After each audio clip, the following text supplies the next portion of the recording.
Hello and welcome to our channel.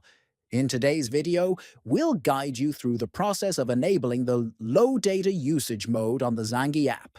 This feature is particularly useful if you're on a limited data plan. First, open the Zangi app on your phone. Once the app is launched, look to the top right corner and tap on the three-dot menu. Next, a drop-down menu will appear.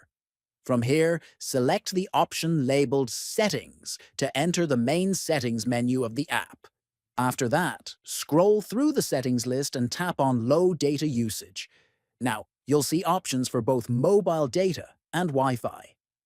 To minimize data consumption, enable low data usage for both mobile data and Wi-Fi.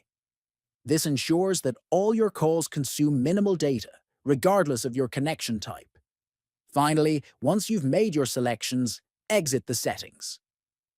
The low data usage mode is now active, and you can enjoy extended call durations without worrying about excessive data usage. Thanks for watching, and don't forget to subscribe to our channel, like this video, and share it with others. We appreciate your support.